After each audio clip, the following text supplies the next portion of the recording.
Okay, we are in the thick of the Olivet Discourse, but we've segued now into Daniel chapter 11. We had to. Jesus said, let the reader understand, or at least Matthew said that, regarding the Abomination of Desolation.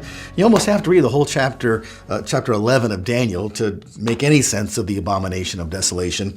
And we don't have time to read this entire chapter, although I kind of wish that we did. But I've explained to you that it is a 400-year, almost 400-year history between Egypt and Syria and the various dynasties that descended from the generals of Alexander the Great. It's all history now, and this is why, liberal scholars can't accept the fact that Daniel was penned, in the 500 years before Christ, because Daniel predicted history right up until the time of Christ and nailed it, between these wars and successive dynasties in Syria and in Egypt, describing them each time as the king of the north, Syria, king of the south, Egypt.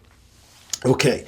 Now, when we get to around verse number 21 of Daniel chapter 11, we pretty much sure that we're reading about the fourth guy in the Antiochus dynasty, Antiochus IV, Antiochus Epiphanes. And, same stuff, invading Egypt and fighting. But every time these countries fight, they have to go through Israel. So Israel suffers in the process. So it's really a history of Israel and all their sufferings. And if we could begin reading in verse number 29, of chapter 11 of Daniel's prophecy. At the appointed time, he will return and come into the south. But this time, it will not turn out the way it did before. For ships of Kiddim will come against him, therefore he will be disheartened. And he will return and become enraged at the Holy Covenant and take action. So as he passes back through Israel, he just, does, slaughter some people, and it's referred to as him being enraged at the Holy Covenant. And so he will come back and show regard for those who forsake the Holy Covenant. So he's going to favor those who, are the backsliders in Israel. And then verse number 31, here's the mention of the abomination.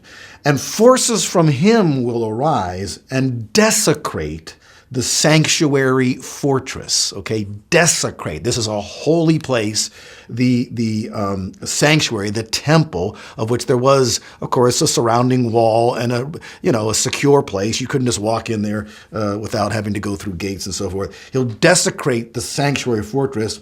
He'll do away with the regular sacrifice. So he's going to say no more sacrificing animals here.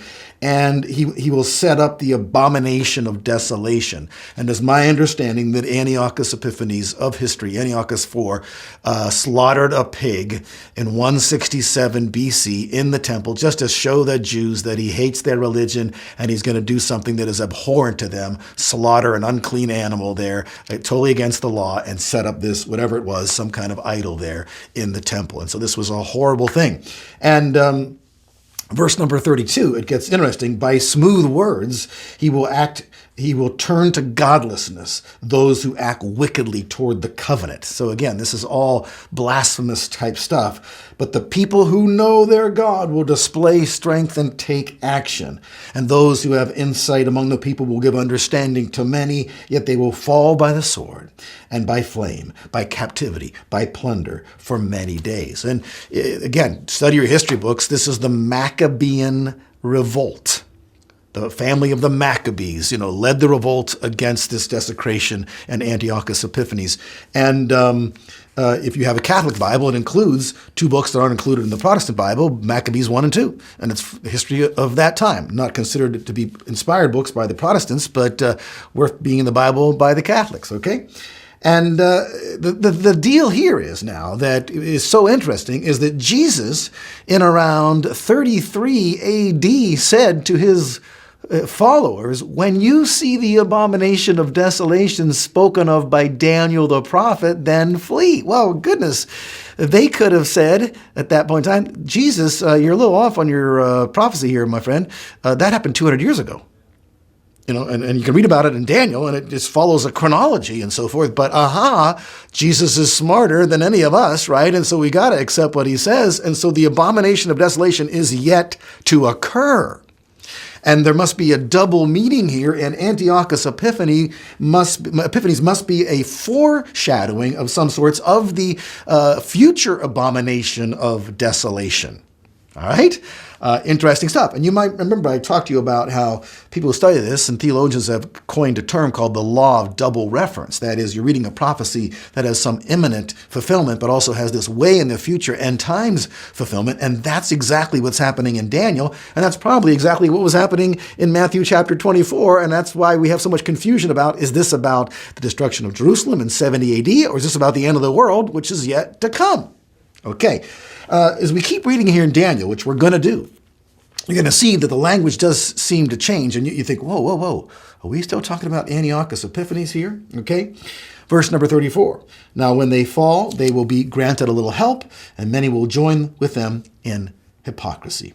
And some of those who have insight will fall in order to refine, purge, and make them pure until the end time, because it is still to come at the appointed time. Whole sermon there. Then the king will do as he pleases. Now, this is that king of Syria, Antiochus Epiphanes, but foreshadowing somebody else, and you'll see this is the Antichrist. I think there's no doubt about it. And he will exalt and magnify himself above every god, and will speak monstrous things against the God of gods, and he will prosper until the indignation is finished, for that which is decreed will be done.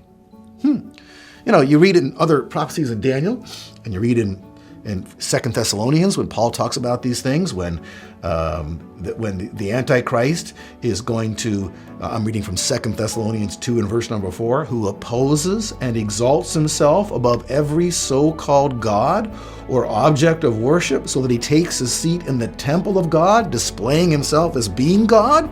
Sounds very similar to what we're reading here in Daniel chapter 11 and verse number 36. Okay? All right, much more to come about this man, the Antichrist. You don't want to miss it.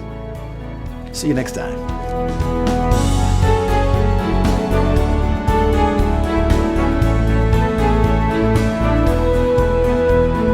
HeavenWord 7 is made possible by the financial support of viewers like you. Thank you.